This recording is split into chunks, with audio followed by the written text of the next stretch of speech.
सो इस वीडियो में कही हुई बातें और दिखाए हुए पात्र काल्पनिक है नहीं, काफी हद तक मेरा खुद का एक्सपीरियंस है। और ना ही इस वीडियो में किसी गाड़ी के बारे में खराब कहा जा रहा है या किसी की छवि बिगाड़ी जा रही है। बस हेलमेट डूड अपने एक्सपीरियंस को शेयर कर रहा है इस वीडियो के माध्यम से, और आशा करता है लोग इस वीडियो को पर्सनली ना लें जिनके पास अपाचे नहीं है या जिनके पास FZ नहीं है। हेलमेट डूड को FZ भी पसंद है और अपाचे भी पसंद है, बट फिलहाल अपाचे ज़्यादा है। तो कोई भी इसको दिल पे ना ले और इस वीडियो को न्यूट्रल होके एंजॉय करे। गाड़ी रुक गई, बजट थोड़ा भी हिला हुआ है। बाइकर जैकेट खरीदनी है अभी यार।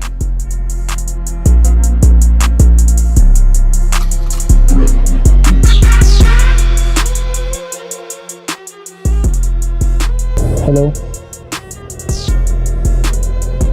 Hello hello hello hello. Yamaha में ऐसा नहीं, यामा में आपको ना यहाँ पे बटन दिया होगा अपर बीम। नहीं, मैंने कहा कुछ लगाओ या ना लगाओ। Alright guys, so let's talk about the build quality. पीछे से स्टार्ट करते हैं, ज़्यादा मज़ा कभी कभी पीछे से भी आता है।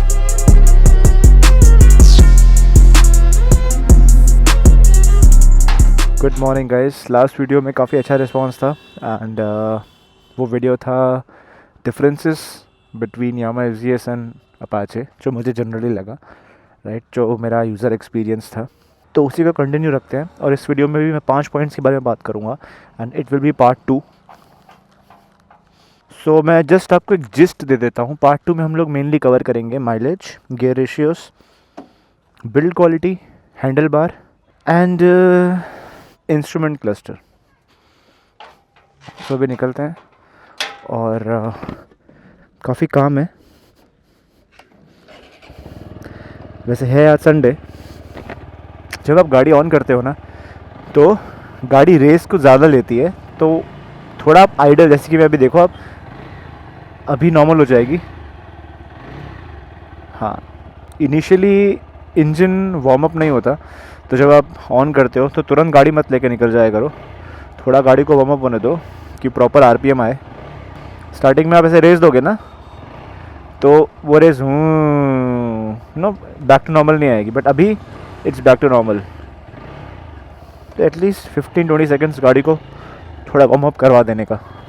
तो हम काम की बात कर रहे थे, तो मैं हमेशा एक थॉट जो है हमेशा फॉलो करता हूँ कि आप ऑफिस में काम कर रहे हो, किसी के अंडर काम कर रहे हो, कैसा भी काम कर रहे हो, तो मैं तो यही कहूँगा कि अगर आप किसी और का भी काम कर रहे हो ना तो दिल लगा के काम करो, और अगर खुद का काम कर रहे हो ना तो फाड़ के काम करो। तो ये जो थॉट है ना, ये आप अपने दिमाग में डाल लो। ये मत सोचो कि आप किसी और का काम कर रहे हो तो उसमें आप थोड़ी चोरी कर लोगे, उसको ऐसे ही निकाल दोगे। 19-20 काम करके परफेक्शन के साथ काम करो। मैं आपको एक और चीज़ बताता हूँ। ये मेरे को एक्चुअली एक वीडियो मैंने ऑलरेडी बना के रखा हुआ है, मतलब लाइक शूट करके नहीं रखा हुआ। गाड़ी रुक गई।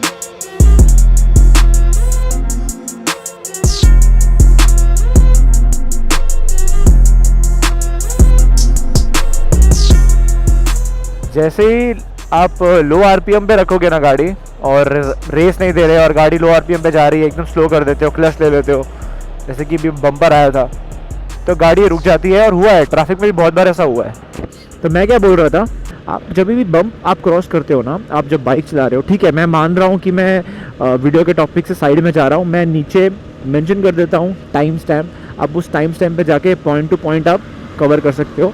ये मुझे बात बम्प आया मुझे बतानी थी कि जब आप बम्प पे बाइक लेके जाते हो ना, ओ हो क्या बात है, क्या बात है, oh my God.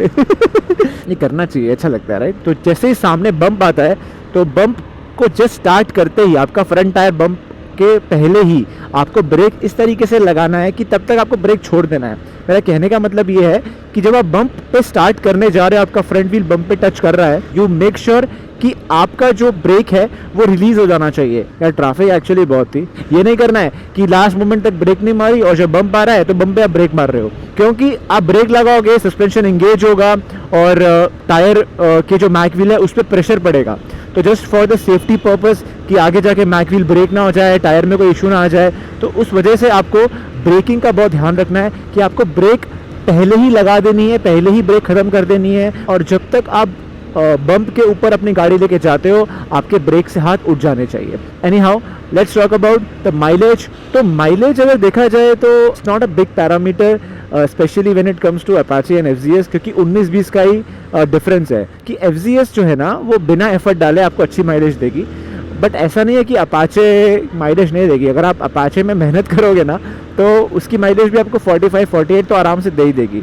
But as such Apache का पिकअप ज़्यादा है, एक्सेलरेशन ज़्यादा है, पावर ज़्यादा है, everything in terms of rocket मैंने बताया पिछले वीडियो में। तो ऑब्वियस रीजन है कि माइलेज तो एफजीएस से बेटर नहीं हो सकती। तो इन टर्म्स ऑफ माइलेज ज़्यादा डिफरेंस नहीं है, बट यामा एफजीएस आपको एवरी सिंगल टाइम अच्छा ही माइलेज देगा। Now let's talk about the gear ratio. पहले मैं कुछ काम निपटा देता हूँ, फिर हम गियर रेशियोज के बारे में बात करते हैं।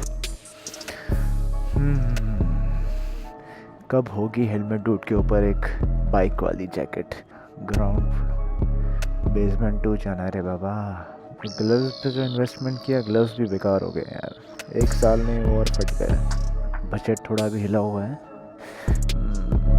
बाइकर जैकेट खरीदनी है अभी यार। Hello hello hello hello. The next point after mileage we are talking about gear ratios. देखो, जो लोग तो अभी फर्स्ट टाइम बाइक परचेज कर रहे हैं, कहना चाहूँगा कि जो लोग नए हैं, जो इतने टेक्निकल साउंड नहीं है, जिनको 1-2 साल ही हुआ है गाड़ी चलाए हुए, या फिर जो लोग अपनी पहली गाड़ी ले रहे हैं, तो इट्स क्वाइट ऑब्वियस कि क्या चला रहे हैं गाड़ी। तो इट्स क्वाइट ऑब्वियस कि उन लोगों को इतना नॉलेज नहीं होगा in terms of technical words. इसमें कोई घबराने वाली या कोई कंफ्यूज होने की बात नहीं है। मुझे खुद भी इतना नॉलेज नहीं है, हाँ बस वो चलाने का एक्सपीरियंस है पिछले 15-20 सालों से, तो थोड़ा बहुत क्या है इन्फॉर्मेशन आ जाती है, पता चल जाता है। बट अभी जो मैं गियर रेशियोज़ की बात करूँगा उसमें आपको लेमैन लैंग्वेज में आपको समझाऊंगा कि एक मजदूर को भी समझ में आ जाए, उस तरीके से मैं आपको समझाने की कोशिश करूँगा। पहले मैं गियर रेशियोज़ की बात करूँ, कहने का मतलब है कि हम जब फर्स्ट गियर डालते हैं तो कितनी स्पीड तक और कितने आरपीएम तक हम बाइक खींचते हैं, फिर हम सेकंड गियर लेते हैं, फिर हम थर्ड गियर लेते हैं, फिर हम फोर्थ गियर लेते हैं, फिर हम फिफ्थ गियर लेते हैं।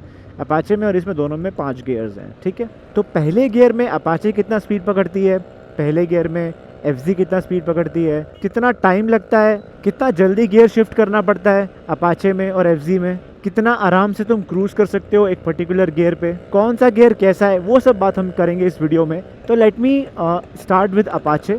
अपाचे में मुझे जो फील हुआ, मैं आपको अपना एक्सपीरियंस बताता हूँ पिछले 1 साल का इसको चलाने पे। अपाचे आप द मोमेंट आप चाबी डालते हो और आप बाइक स्टार्ट करते हो, अपाचे इस लाइक कि फटाफट मेरे को थर्ड गियर में डाल दे, फर्स्ट सेकंड तक तो मैं हा हू हल्ला ही करूँगी, मतलब वैसा हिसाब है अपाचे का।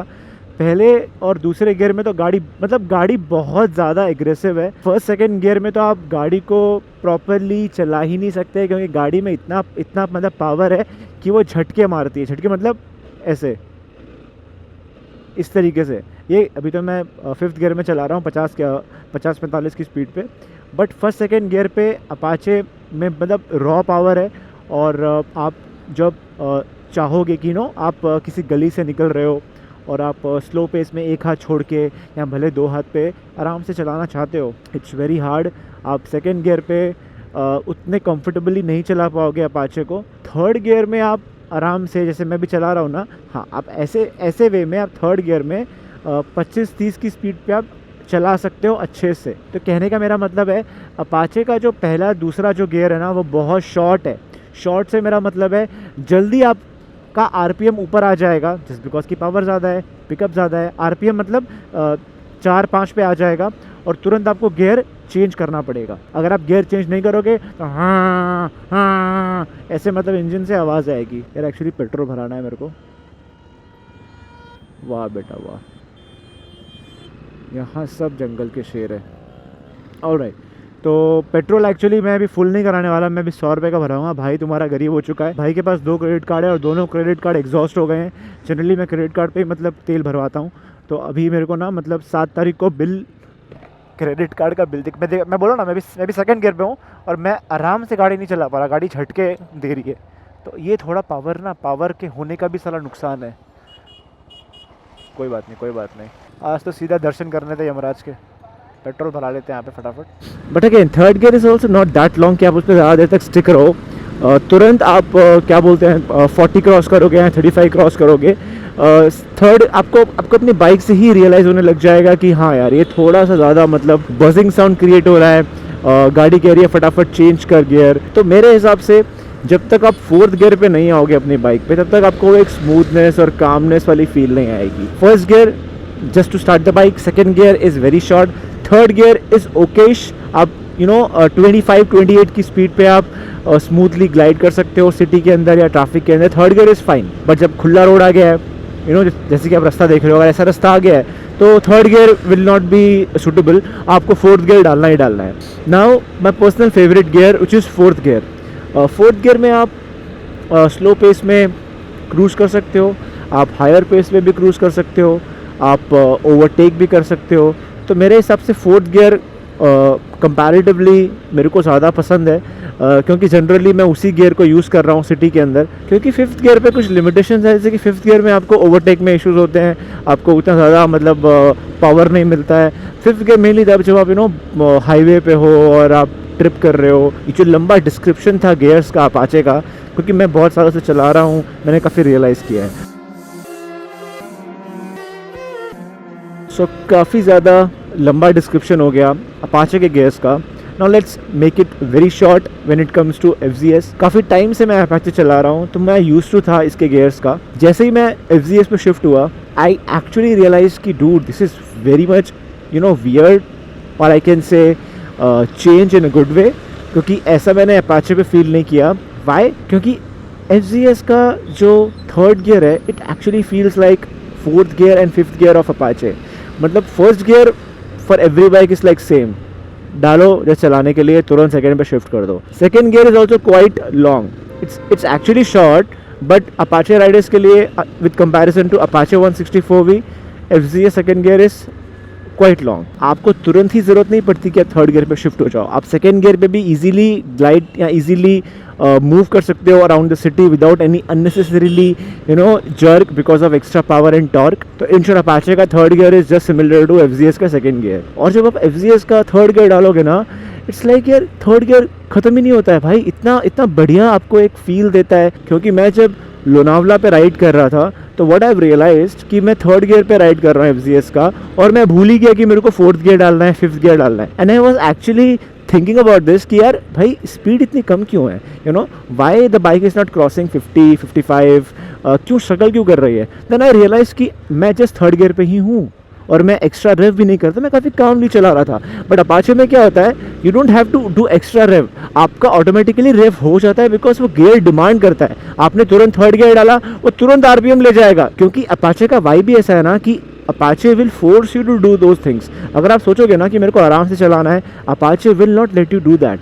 वो गाड़ी का मतलब एक फील ही ऐसा है ना कि वो तुरंत तुरंत गियर चेंज करवाएगा, तुरंत तुरंत RPM इंक्रीज करवाएगा, और आपकी जो स्पीड होगी ना 40-45 के अबव तो चुटकियों में ले जाएगा।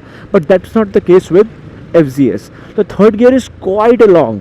फोर्थ गियर डूड जन्नत। फोर्थ गियर में आपको लगता है ना कि मतलब आप काफ़ी सही स्टेबिलिटी के साथ क्रूज कर रहे हो, और फिफ्थ गियर FZS में it's totally a next level. In short में रिकैप में बताऊं, FZS के जो गियर रेशियोज है ना, they are quite longer than TVS Apache. So if anyone who is looking for highway rides, longer rides and comfortable rides, a good soothing experience, I think FZS gear ratios are the perfect. Alright, so मैं side में खड़ी करता हूँ।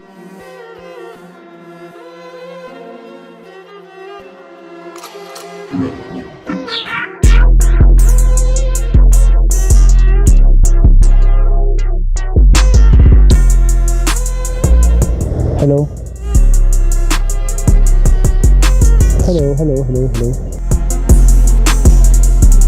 Alright guys, so let's talk about the build quality.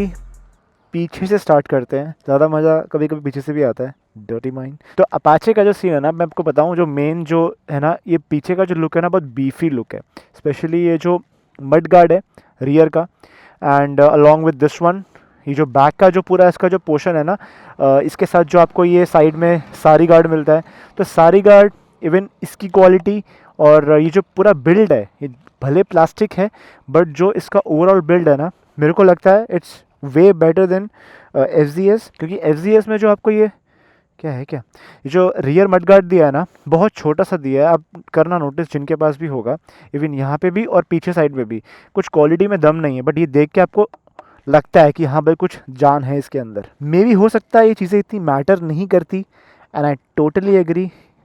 उस दिन का मैंने polish मारा था ना, वो रह गया है, कोई ना। बट क्या होता है ना कि आप गाड़ी परचेज कर रहे हो, ये छोटी छोटी चीज़ों से आपको वाइब आती है, यू नो, वाइब है वो वाले हिसाब। ये चीज़ें एक्चुअली में मैटर करती हैं जब आप बाइक परचेज कर लेते हो। तो बिल्ड क्वालिटी देखा जाए तो मड गार्ड, सारी गार्ड, और जो पीछे का जो प्लास्टिक यूज़ किया है ना बाइक में, मुझे पर्सनली यामा का बिल्कुल भी लाइक बिलो मीडियोकर और टीवीएस अपाचे का बहुत अच्छा लगा। उसके साथ साथ जो टैंक पैनल है, 1 साल हो गया है, ये टैंक पैनल का जो फिटिंग है और जो इसका स्टर्डीनेस है, और यू नो कहीं गैप्स नहीं दिख रहे, कोई प्रॉब्लम नहीं आ रही।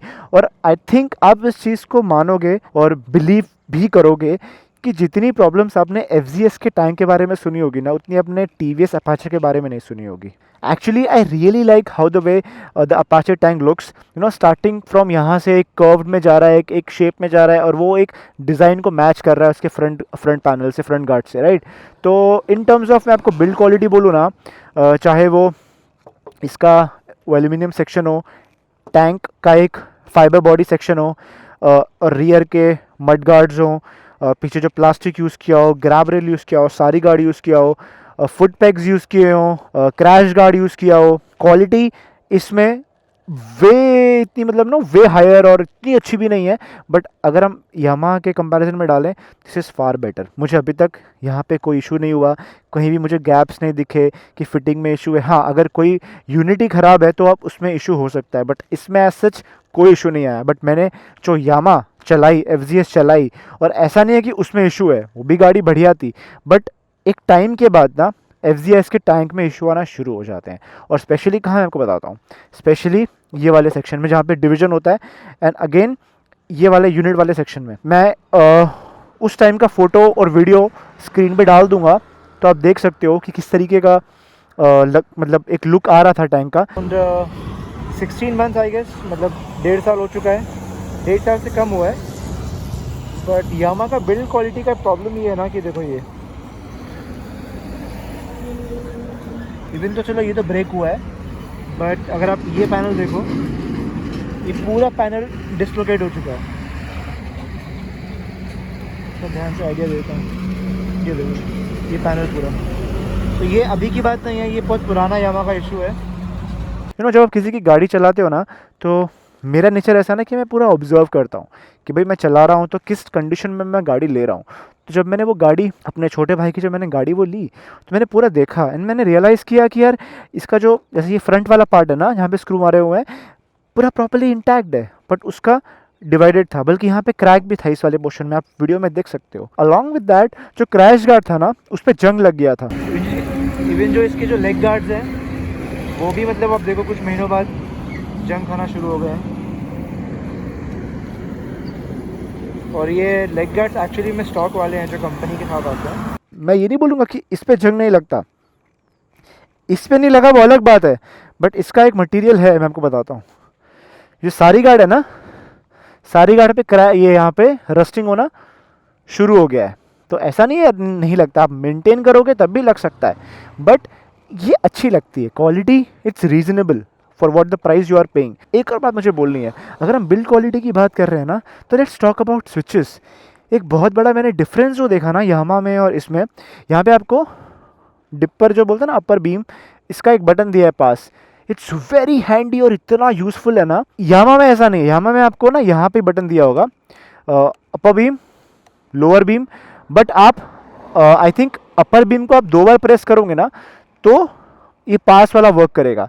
तो इन शॉर्ट पास को हटा के अपर बीम में ही उन्होंने अटैच कर दिया है। और इस बटन की जो बिल्ड क्वालिटी है, फिनिशिंग है, this is far better than F में नॉर्मल कार्बन फिनिश दिया हुआ है। Talking about the mirrors, budget segment में 160 सीसी में अपाचे के मिरर इज़ लाइक, देख के अच्छा लगता है, फील भी अच्छी है, स्टर्डी है, और मुझे कभी इतना प्रॉब्लम भी नहीं दिया। इसके मिरर्स बहुत अच्छे हैं, एफ के मिरर इतने अच्छे नहीं हैं, ओके। और क्या बात कर सकते हैं, दैट्स इट। बिल्ड क्वालिटी में definitely Apache has edge over F next point की बात करते हैं, तो अभी हम खड़े हैं तो हम बात कर ही लेते हैं नेक्स्ट पॉइंट के बारे में। Next point is instrumental cluster. कुछ बोलने की ज़्यादा ज़रूरत ही नहीं है dude, this is the best instrumental cluster of 160 CC. इससे अच्छा इंस्ट्रूमेंटल क्लस्टर 160 सीसी में आपको मिलता है। यामा की एमटी हटाओ, उसकी बात नहीं कर रहा मैं। आपको 160 सीसी में इससे अच्छा इंस्ट्रूमेंटल क्लस्टर मिलता है, colourful with all the icons, इस वाले पार्ट में, इस वाले पार्ट में। It's mind blowing. इवन जब मैंने बाइक ली ना, मुझे लगा यार 200 में थोड़ा सा वाइट और ब्लूइश एलसीडी है, दिखने में अच्छा लगता है। ये ऑरेंज है, ऑरेंज ज़्यादा अच्छा लगता है। रात को आप जब बाइक चलाते हो ना, वाइट से अच्छा ऑरेंज लगता है। बट अगेन इट्स सब्जेक्टिव, लोगों की अपनी अपनी पसंद होती है। बट एफजीएस में क्या होगा, एफजीएस में जो ब्लैक में है ना वो स्क्रीन होगी और वाइट में डिजिटल नंबर्स होंगे। So this is the pretty much clear कि अपाचे का डिजिटल इंस्ट्रूमेंटल क्लस्टर से ब्यूटीफुल किसी का नहीं है। FZS can't even stand nearby, so forget about it. Apache instrumental cluster best. Now let's talk about तो another point, handle के बारे में हम बात कर रहे थे। हम निकलते हैं, शाम का टाइम हो गया है, घर भी जाना है। मेरा ना टीवीएस से एक इशू है, पता है क्या, मैं को बताता हूँ। टीवीएस का जो सीन है ना, पता नहीं क्यों बट मुझे ऐसा लगता है कि टीवीएस का जो ये हैंडल है ना, इवन दो देखने में अच्छा लगता है। Now we are actually talking about the next point about the handle bar. और जो लोग तो इस वीडियो पे नए हैं उनको तो पता नहीं होगा, बट जो पुराने हैं, जिन्होंने मेरा प्रीवियस वीडियो देखा होगा, उनको पता होगा कि हमने इसके हैंडल वॉबलिंग के बारे में बात की थी। But that reason is because of the tyre, not about the handle. But ऐसे बहुत सारे केसेस हैं हमारे भाइयों के, हमारे दोस्तों के इस चैनल पे, जिनकी बाइक गिरी है। कुछ छोड़ तो नहीं रहा ना मैं, ये हैबिट बहुत गंदी है मेरी, छोड़ने की सामान। ऑलराइट, कुछ लोगों के ऐसे एक्सपीरियंस है कि जब बाइक गिरती है ना तो उनको रियली में पता चलता है कि हैंडल कितना वीक है। तो मैं इस बारे में सोच रहा था, क्योंकि जब मैंने यामा का स्टीयरिंग पकड़ा था और मैंने जब बाइक चलाई थी, तो इवन दो वो चीज़ ना, इवन दो वो देखने में इतनी इंप्रेसिव नहीं था उसका हैंडल बार, बट उसके हैंडल बार से मुझे लग रहा था कि यार स्ट्रॉन्ग है, इट्स वेरी स्टर्डी। और यू नो हुई तो तब जब मैंने यामा चलाई थी तो मैंने एक चीज़ रियलाइज़ करी थी कि उसका हैंडल इवन दो इतना स्पोर्टी, इतना दिखने में अपीलिंग नहीं है, बट मुझे पता नहीं क्यों बट पकड़ के फील आ रहा था कि this is more strong, this is more sturdy than Apache.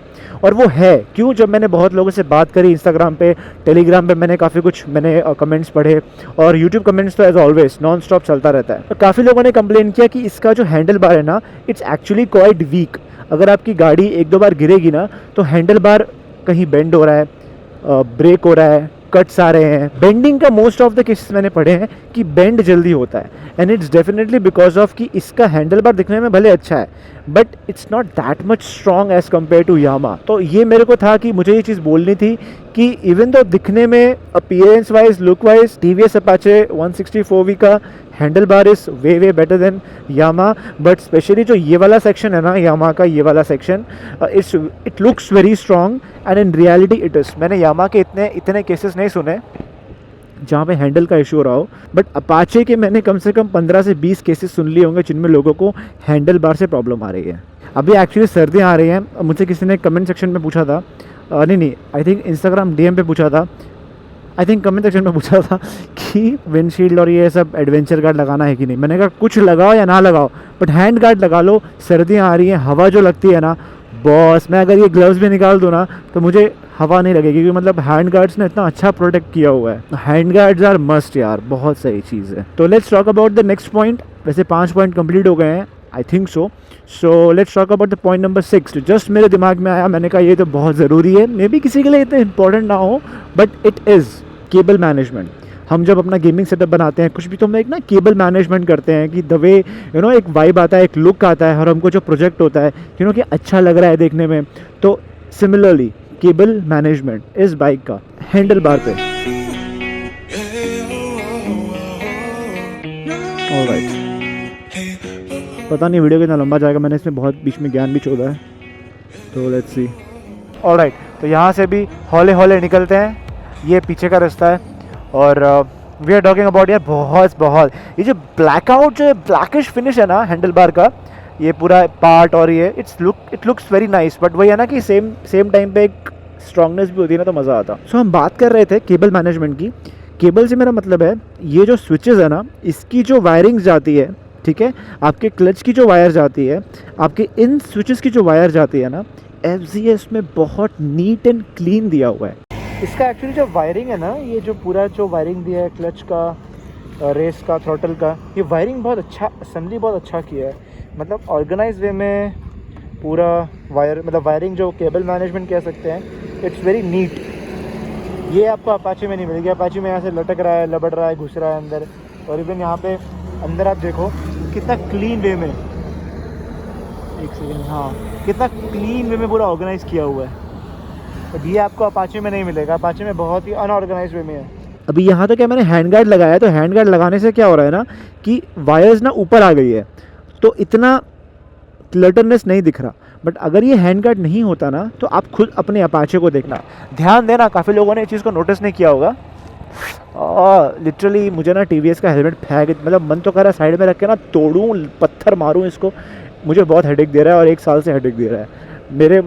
मुझे ना सेट ही नहीं हुआ ये TVS का helmet. Honestly I am telling you, बहुत लोगों का केबल मैनेजमेंट के ऊपर ध्यान ही नहीं जाता, बट ऑब्जर्व करने वाले कर लेते हैं, और ये छोटी छोटी चीज़ों से बहुत फ़र्क पड़ता है। इन शॉर्ट, यामा का जब मैंने स्टीयरिंग पकड़ा, even though steering and the whole look was not impressive, but the strongness, the build quality और cable management is really very good in Yamaha FZS, not in Apache for sure. So I guess that was all. मेरा ना खोपड़ा ख़राब हो रहा है। So that's all in this video, guys. The 5 differences, I think 6 differences between Apache and FZS.